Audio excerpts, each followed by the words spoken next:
Hoy os voy a contar la vida de un asesino en serie español que acabó con la vida de 11 pacientes octogenarios en la residencia donde era empleado, seguramente disfrutando cada uno de sus crímenes. Os hablo nada más y nada menos que de Joan Vila, o más conocido como el celador de Olot.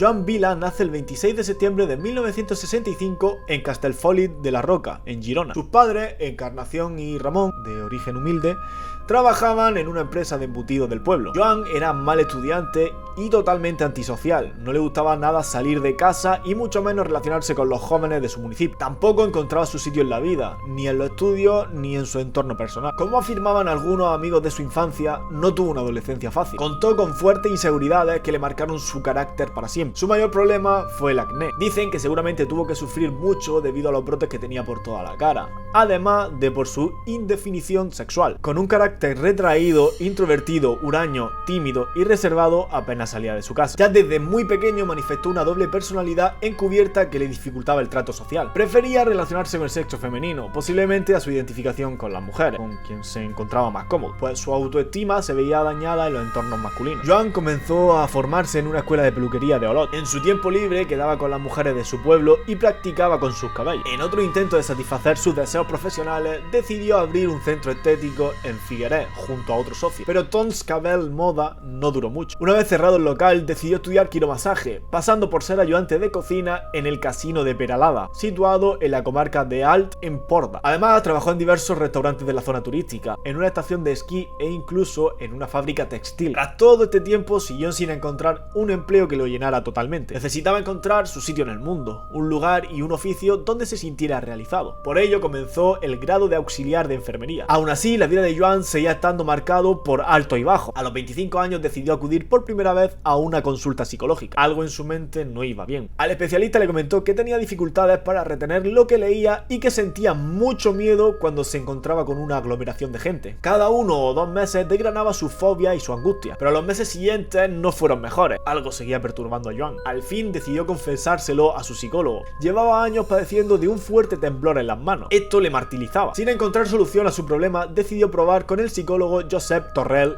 Llaurado. A sus 34 años, los inconvenientes se acumulaban. Crisis de pánico, poca autoestima, muy influenciable y obsesivo por las cosas. Nunca tuvo una relación sentimental. Durante cada una de las sesiones en las que le acompañaba a su madre, le siguió comentando al experto su mayor preocupación. Le sudaban las manos y le temblaban mucho, tal vez demasiado. Además, descubrió una nueva pasión. No se sabe si por su acercamiento a la muerte o por las horas que pasaba en el geriátrico, Joan comenzó a aficionarse a la tanotopraxia, o lo que es lo mismo, el maquillaje de muertos. Años más tarde, antes de entrar en la cárcel, le diagnosticaron un trastorno ansioso depresivo en una personalidad con rasgos obsesivos. Fue en mayo de 2005 cuando entró en contacto por primera vez con ancianos. Tras años pasando por diversos trabajos, estudiando para formarse en distintas profesiones, consigue un contrato en la residencia geriátrica El Mirador de Banyoles, un pequeño establecimiento privado, pero lo abandona pasados unos 8 meses. Aún así, recuerdan a Joan con mucho cariño y le dejaron las puertas abiertas para cuando quisiera volver. De ahí se va a la Caritat de Olot, más cerca de su pueblo de toda la vida. La fundación La Caritat es una entidad sin ánimo de lucro fuertemente arraigada a Olot,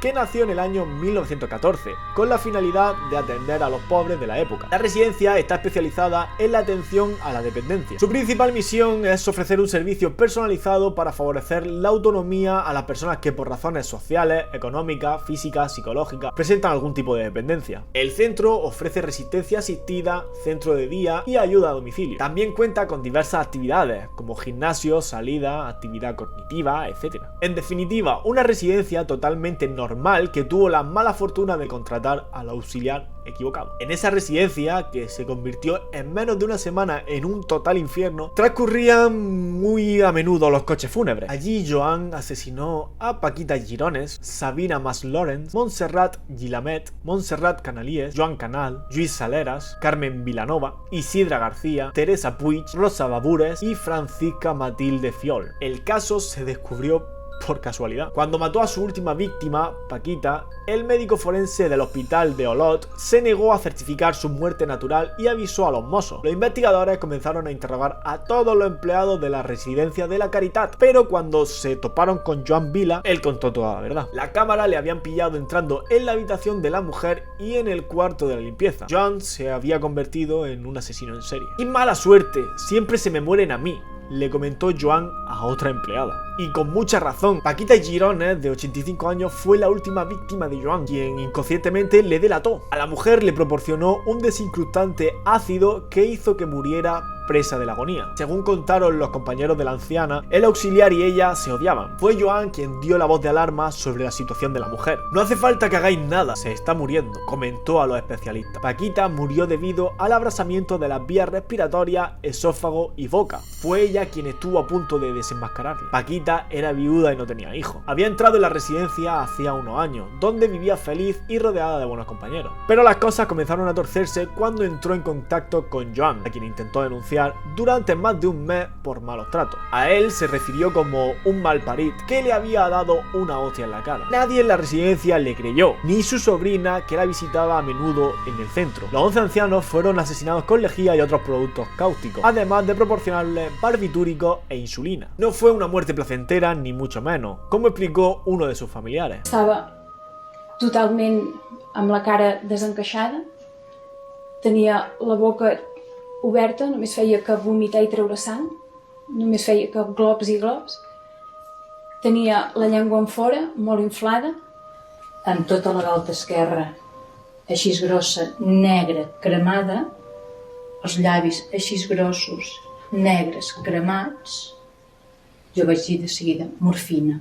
Otra de sus víctimas, que dormía en la habitación 308, murió debido al alto grado de insulina en sangre que tenía. Otro cóctel mortal que le había proporcionado Joan cuando los dos se encontraban solos. El auxiliar actuaba a última hora de la tarde, cuando la enfermera ya había abandonado su puesto de trabajo. Se aprovechaba de la confianza que tenían en él los ancianos, que le habían cogido mucho cariño. La residencia tenía puesta en Joan la máxima confianza. El objetivo de los crímenes de Joan era que los ancianos no sufrieran. Él veía como cada mes llegaban personas mayores a la residencia y como muchas de ellas padecían alguna dolencia o discapacidad. Como confesó él mismo en el juicio, lo hacía para quitarles el dolor para siempre. Quería que dejaran de sufrir, que dejaran de vivir una vida totalmente dependiente. Era su liberador. Pero esta teoría fue muy cuestionada. Si realmente Joan quería que no sintieran ningún dolor, ¿por qué la asesinaba provocándole un malestar tan grande y duradero?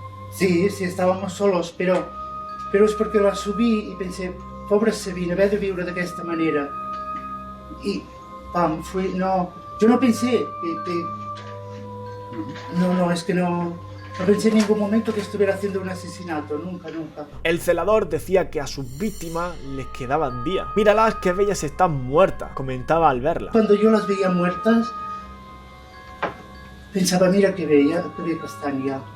Desde el año 2007 se produjeron en la Caritat 57 muertes. Casi la mitad, 27, se dieron en el turno de Joan. El 1 de diciembre de 2010 confesó que había asesinado a los 11 ancianos. El 21 de junio de 2013 el juez le condenó a 126 años y medio de cárcel. Joan se mostró muy arrepentido durante su comparecencia, donde afirmó que para él su empleo en la residencia nunca había sido un trabajo, se había convertido en la mayor etapa de su vida. Además pidió perdón a todas las familias de las víctimas, ya que su deseo no era llegar a esos extremos. Un año después, el Supremo confirmaba la sentencia. Joan Vila, debido a la regulación española, no pasará más de 40 años entre rejas. Desde su detención el 18 de octubre, Vila permanece en prisión. Los especialistas que le han examinado han afirmado que no manifiesta signos de arrepentimiento. Tampoco sufre ningún trastorno de personalidad ni tiene alteradas sus capacidades cognitivas y volitivas. Aún así presenta un estilo dependiente, evitativo, depresivo y esquizoide. Según han confirmado fuentes, Joan era una persona exquisita que no tiene ningún problema con nadie. Además realiza diversos talleres y se encuentra regentando la lavandería de la prisión. Comentó comentaron que lo monstruoso de sus delitos choca con su buen comportamiento. El abogado de Joan, Carles Monguilot, visita al recluso varias veces al mes. Incluso le ha llegado a regalar algunos libros. El letrado solo tiene palabras de elogio para su cliente. Tuve una relación con él especial. Es una persona de un trato amabilismo, cordial y educado. Lo es conmigo y con todo el mundo, afirmó su abogado. Pero Joan era bueno con todo el mundo. Con los ancianos mantenía una relación muy buena, afable, se mostraba predispuesto a ayudarles con todos los inconvenientes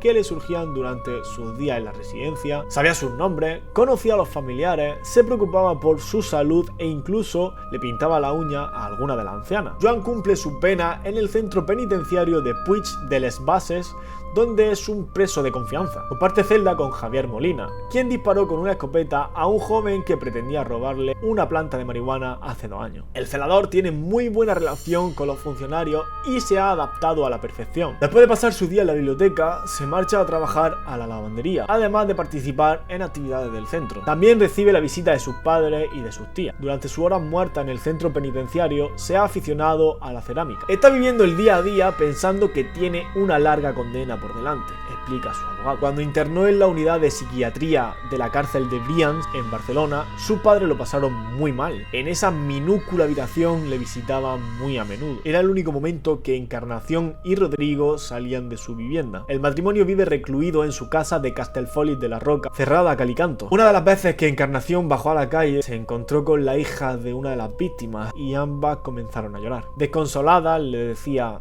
tú eres víctima, pero yo también lo soy. En el pueblo, los vecinos han decidido hacer un pacto de silencio. Su único objetivo es proteger a la familia de Joan, que está unida desde hace más de 6 años. Joan Vila se suma a la larga lista de asesinos en serie que han habido en nuestro país, donde los 2 primeros puestos lo ocupan el arropiero y el Matavieja. Por aquí abajo os dejo la biografía de estos 2 asesinos por si os interesa y les queréis echar un ojo. Y pues nada, pues esto ha sido el vídeo por hoy. Espero que os haya gustado, que le deis un buen like, que os suscribáis y poca cosa más, la verdad.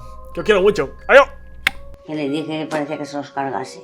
¿Usted se lo dijo así? Si es que yo... Pero sabía. ¿Puedo Pero comentar la trama? de broma. ¿Quién no va a pensar? Le digo, usted, parece que te las estás cargando tú. ¿Y Sí. qué contestó Joan Vila? ¿Cómo me las voy a cargar con la faena que da vestirlos y arreglarlos?